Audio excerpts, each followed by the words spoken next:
There we go. Okay.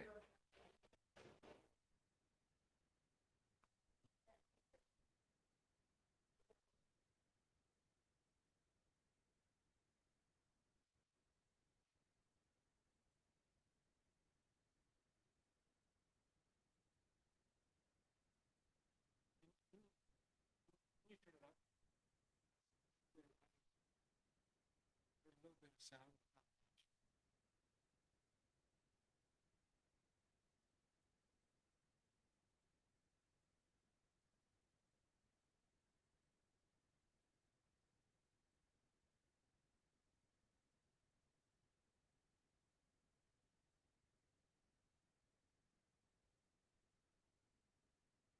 Well, welcome everybody to Planning Commission meeting tonight.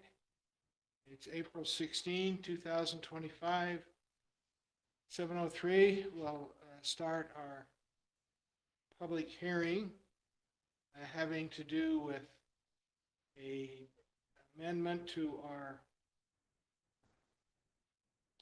development and construction standards and city code pertaining to increasing the driveway width from 10 feet to 12 feet in order to be compliant with our wildland interface. Didn't realize Ed and I were taking a look at it and we thought it was 10 feet. And it's 12 feet. And it's been that way for like 10 years. So anyway. So this is not new. It's not new. We haven't been doing it because we didn't know. We thought it was 10 feet. Yeah. So it's been there for a while. So we thought we better look to change it. So I don't see anybody signed on there. I don't see anybody here. Public comment. So we will close that public comment and go into our regularly scheduled planning commission meeting. Call it to order. John, would you open invocation? Severin, would you lead us in the pledge? Okay.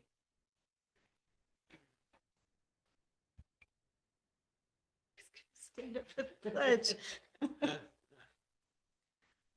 Father in heaven, grateful this night to meet as a planning commission, grateful for the city that we live in, grateful for the people who participate and make our city a great place. Please bless us this night that we will have thy spirit to be with us as we discuss different points of the city. Let us be mindful of those who we are representing. Say this in the name of Jesus Christ. Amen.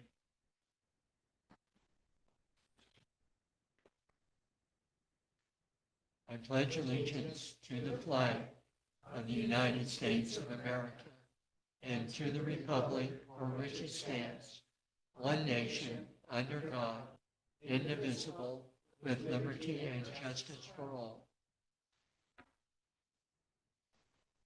Thank you both.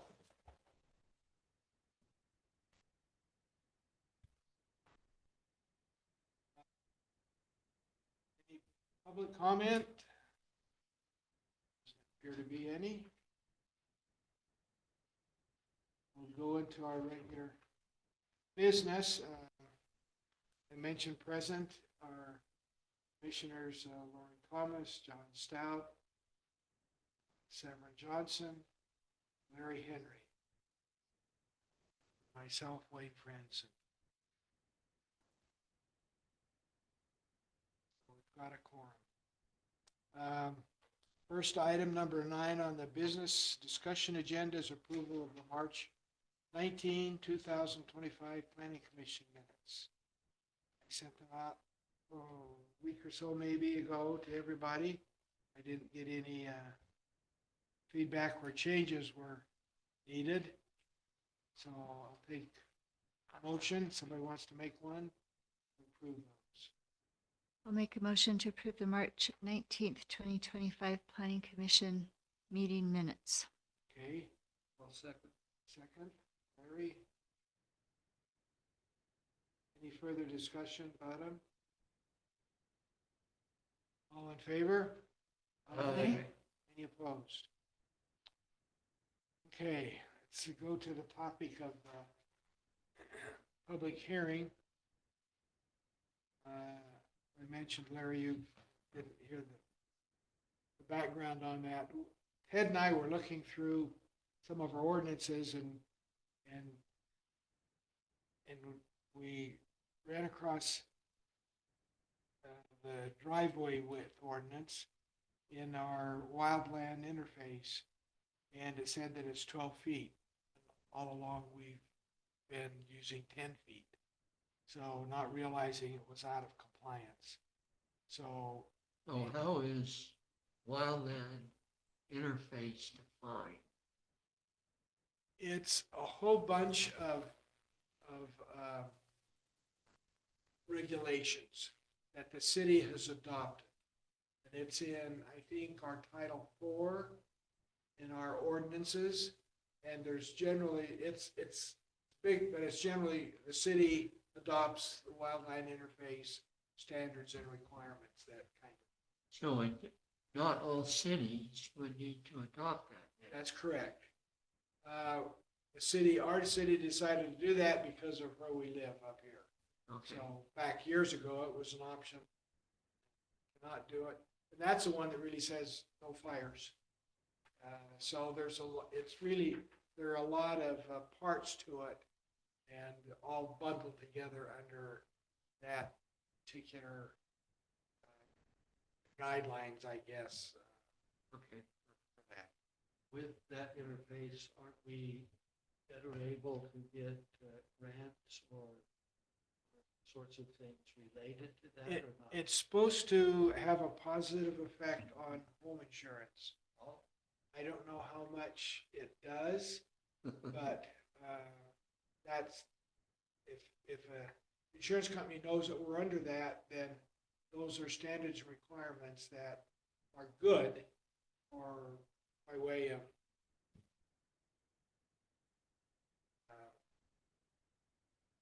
having less fire risk in our community. So, Okay, call my insurance company. yeah, they, Might save 5 or 10%. maybe. I So- wouldn't make too big an issue with it, because they Yeah, I was may gonna say, well, don't call your insurance company. Be happy you have it. where do you live? There's been a lot of people They getting are- their Oh. homeowner's insurance canceled. My homeowners, they canceled this because of where we live. Yes. And I went looking for home insurance and it was ridiculous. Can't get it. Even the best one I could find was probably 200% of what I'd been paying before.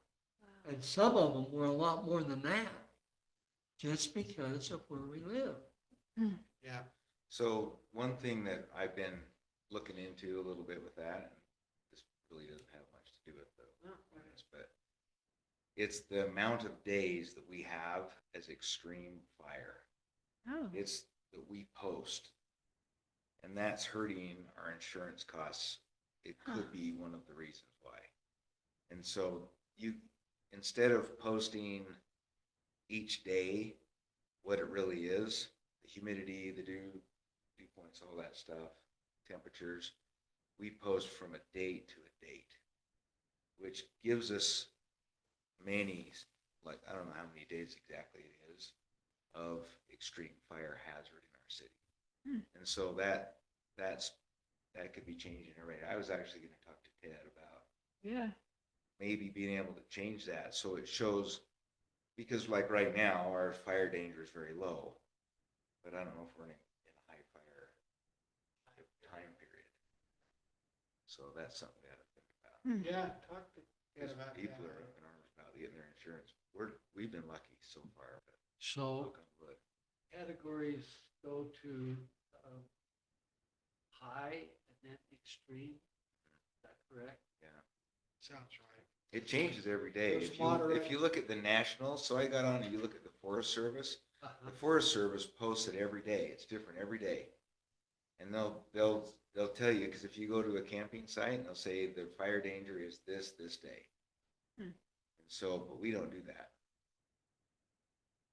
I don't know if we could. I don't even know, Yeah. I don't even know if it's something we could change, but it would change, I think it would change the amount of days that we I'm sure. are under that. I mean, you know, that sign that we post down there, at the entrance to the city. You know, I mean, come summer, it is there the whole summer. It says high fire name. Yeah. Even if Yeah. it's been raining for 2 days. Oh, yeah. I mean, we do Hmm. get monsoonal rains every once in a while during the summer. We do. Yeah, I've seen them. huh. Well, I know there's some insurance companies that are more rigid than others. too. Yeah, there's no question And, about it. so I'm with State Farm and I've talked to my agent. There's no problem. Although they're one of them that pulled out of California. Yeah. And the county, city and county there said, we are not going to maintain our own property anymore for fire. And it wasn't the homeowners, it was the city and county that caused State Farm to pull Wow. out. Okay. But State Farm's been good here. Bear River Mutual is another one. We have Bear River. That's been good here. Farmers has really challenged people. But I talked to my insurance agent about it. And he shared with me, he said generally, he said, this is what State Farm does. If they feel that there's a hazard on the property, they'll warn you, they'll let you know. And then they'll give you a time period to address it. And if you don't address it and let them know, then they withdraw your insurance. So, I know that I had gone out and Safeco was was ridiculous. And, as the insurance company I was going through, they said, this is the only one that will even take it in Woodland Hills. And it was like $4,000 a year. And I ended up talking to American Family. You know, we've got, what's the matter with me? Shanto? Tim, Yeah, Yeah, Tim Yeah. Santo. Tim, talked to Tim and it was still more than what I had been paying, but I had not been paying a lot. I knew it was low. And it was at least half of what Safeco was. I know I looked 3 or 4 years ago for something different. And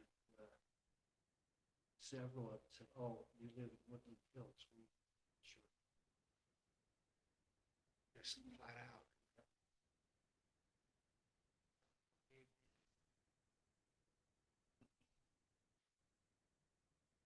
We've had some people come in here and tell us that, and they say, any suggestions where I can Yeah. go? And we give them a couple, Right.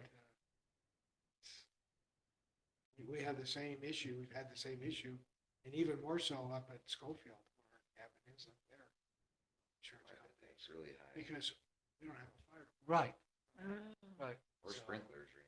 Do you? No, well, a new home may have sprinklers in it, but most of it are older construction. We don't have them in our cabin. Some of them do. Construction.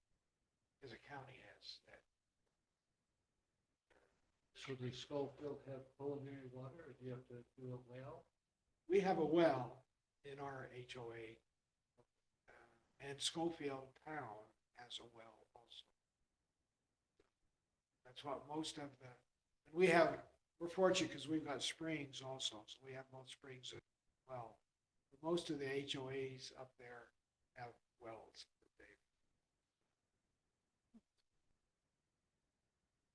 anyway, okay, very good.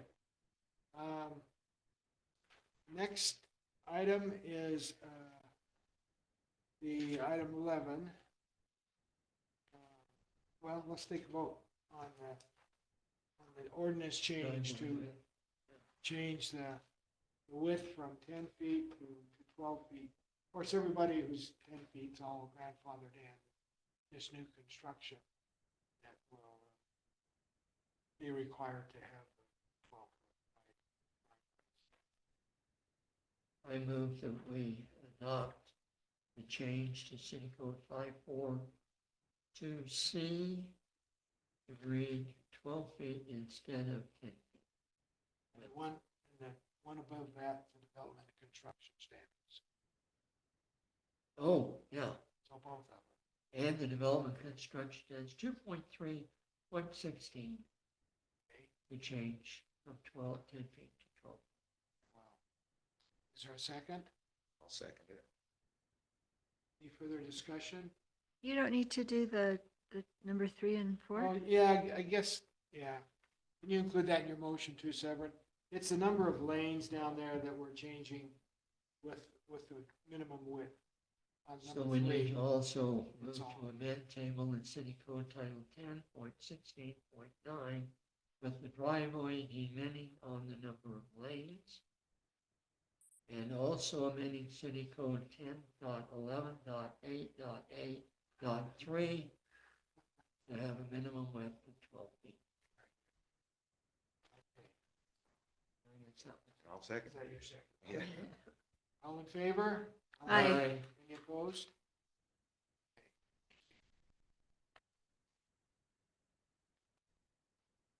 Next, I wanted to have a little discussion. We're gonna have a public hearing on this because it's a land use thing with the driveway gates. We've had a couple of people express interest. Right now, we don't have an ordinance at all on gates.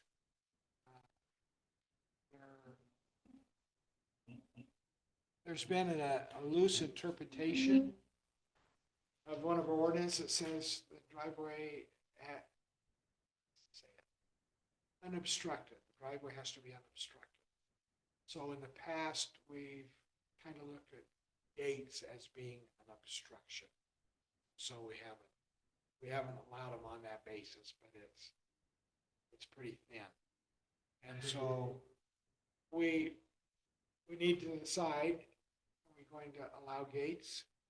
And if we do, then what restrictions do we need to, or what standards and requirements do we need to have in conjunction with the gate? So in May, we'll have a public hearing on that.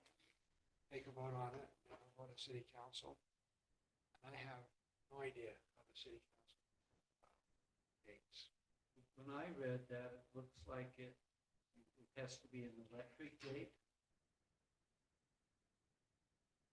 Because it says, like, number 4 says a gate must respond and open to a Yelp siren sound. Yes, that's the implication. Now, that also pertains, like Summit Creek is putting Right. gates on some of their streets, Right. and those gates will open with the Yelp Sure. sound as well. But what if you just have a it's not Manual. Manual. Just a manual. That's a good point. There'd be no, this isn't meant to restrict it to electric only. So, and maybe that's then something we need to include for electric gates, it needs to open to a Yelp sound, but if Right. you have a manual gate, then, Yeah, because the way this reads, I you have think to it, have electric. yeah. It could be manual. Look, these are all my ideas, Yeah. so I'm open to any suggestions.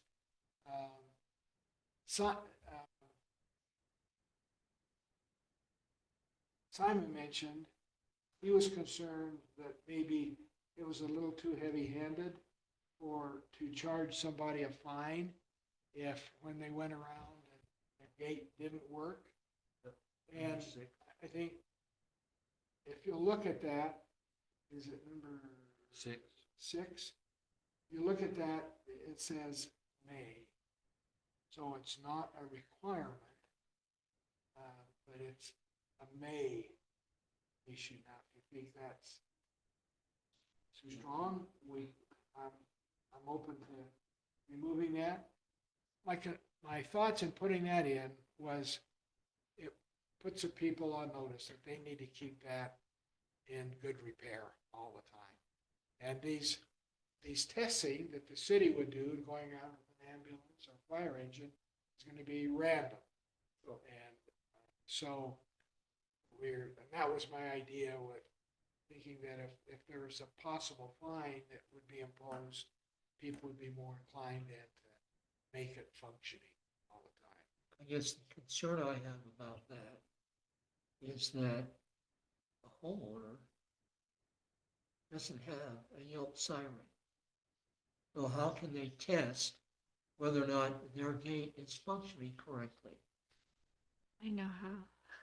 You can You put know, it. when the fire engine comes around, I mean, the gate may be working fine, you know, with them pushing the button and it opens it electrically, but the Yelp part, for some reason, stopped working. But if they don't have a way to test that, it's kind of hard for us to say, oh, come on, you got to keep it. How do we know? So you can just play the Yelp sound on your phone. Ted said that works. Is there? He's used that. And the Yeah. people that maintain the gates have them too. Oh, We've do done they? it on jobs where we've installed gates for they'll. You can just have your phone play a sound. Okay. I didn't know. they could. So I That's pretty guess, cool. I guess if you download that on your phone, you can open anybody's gate. Oh, good point. Or when our siren goes off on every Saturday, the first of the month, the gates open. Oh. That's not a Yelp siren. It's Yelpy to me. That would be funny. But that's one reason I put in here may be subject, so it's not you will be fined. You think there are quite a few citizens that want those gates or No. just, oh, I don't, maybe half a dozen? Well, I would venture something like that. Yeah, it would seem to me if they do that once a year and come around and it doesn't open, we notify the property owner and give them 30 days to correct the situation.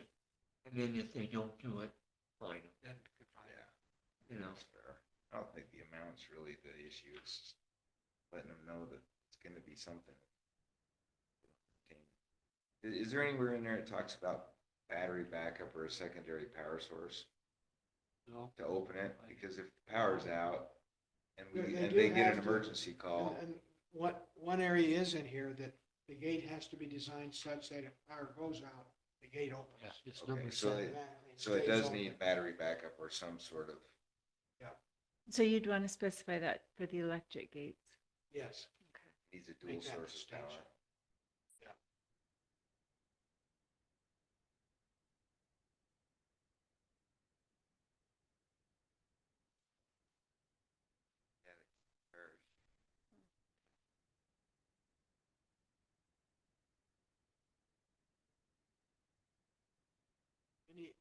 Anything else there that you see that you feel was problematic or something else that we need to include? We need to I talk mean- about the types, like, or is it just reference directly to our types of fencing? Yeah, That's what it would do. Still need to meet the Yeah, there it is. 75% opening, like fencing up here. And the setbacks and everything, so it's not gonna be right up next to the ditch. right. And that's another area that I need to add. We wanted to make sure that it was Not on the possibly easement. 2 car lengths in from the city right of way. So if somebody's waiting there for the gate to open, they're not sitting They're not blocking blocking the traffic. city road. So and that would allow for maybe a delivery truck or Yeah. something else too. That's a So good we idea. want to, thought of making it 2 car lengths in from the city right of way. That would be a lot of variance. Oh, Right. But if we made it 2 car lengths, and right now, I think our ordinance for parking is 19 feet for a parking stall. So that may be a little bit too much, but we'd have to look at that and work around that a little bit and make it at least sufficient so that our truck's not sticking out the road, waiting for the gate to open. Well, I guess my concern about that is that up here, setback is 50 feet. House has to be 50 feet back. Or 30, some of them are 30. Yeah, like depending on the area. if you get a, Hmm. anyway, Yeah, down below, it could be less. So if it's 19, down in Four Seasons, what's the setback? 25? no, the front setback is 30 down there for R119. Okay. So we're putting it like 10 feet away from the house. The If, gate. yeah, but again, they can't put a fence forward of the front plane. So I don't know if they would still want to put a gate there or not. The gate has to be, right now, Well- 30, or excuse me, the front fence has to be 30 feet back from the property line No, in the front of a home. no. What's the front? If plane? if it's over If it's over 42 inches. inches. But we've already said here, 42 inches is as high as the fence can be. But we're letting the gate be 6 feet. feet. Yeah, So I'm not sure how you make the gate stable at 6 feet high if the fence next to it's only 42 inches. well, you do it with monuments on each side of the driveway. Maybe a brick monument that the gate is attached to, and the 42-inch fence Okay. runs up to that. Or a line. steel post. Yeah, steel So post. it would just be a little 42-inch fence. Okay, if that's what they, well, I'm saying the gate could be 6 feet tall. But it has to, it can't, a 42-inch fence has to hook to that. It can't be a 6-foot fence just because the gate is 6. It still has to comply with our city fence ordinance. Because if it goes along a street, normally it has to be 30 feet back and it's 6 feet high. At 42 inches, you could put it just really outside the easement, outside the, It's right on the Just right property in the line. property line. yeah. So they could put it, and then this fence would be, gate would be 6 feet. That's what, I mean, it's a little unorthodox, some of Yeah. this, but that's why I don't think there'll be a lot of gates. People will just say, not work. Have we gotten a request to put a gate along the driveway? That's why we're, Yes, sir. okay. Oh, no. That's why we're looking at it.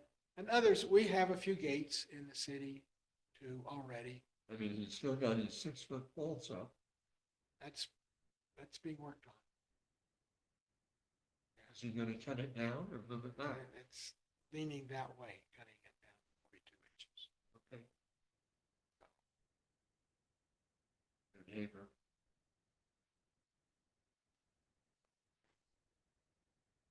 I don't understand gates. We've had that talk before. About, there's a lot of times I don't want to wait to get to the house.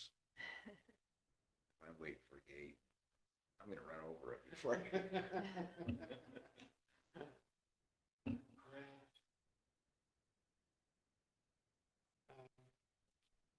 That's why I don't think there'll be too many. Summit Creek, they're gonna have little mini gated communities over there, so they won't see a need necessarily for a driveway gate on those areas where They don't have driveways long enough to, Something there, yeah, be problematic for us. Some of them, they can't even pull a car in without being on the street.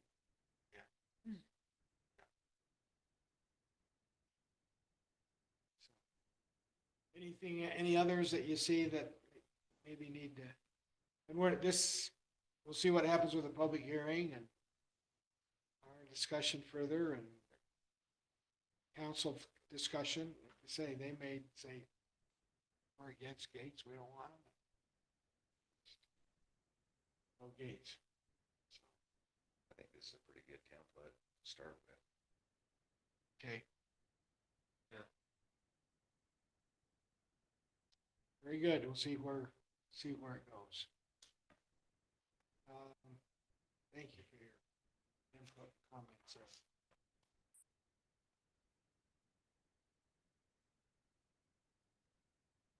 I didn't have anything else on the agenda. It'll be a short meeting. That's okay. Yeah, yeah. I'll take a motion to adjourn. I'll make a motion to adjourn. I'll second. Okay, all in favor? Aye. Aye. Aye.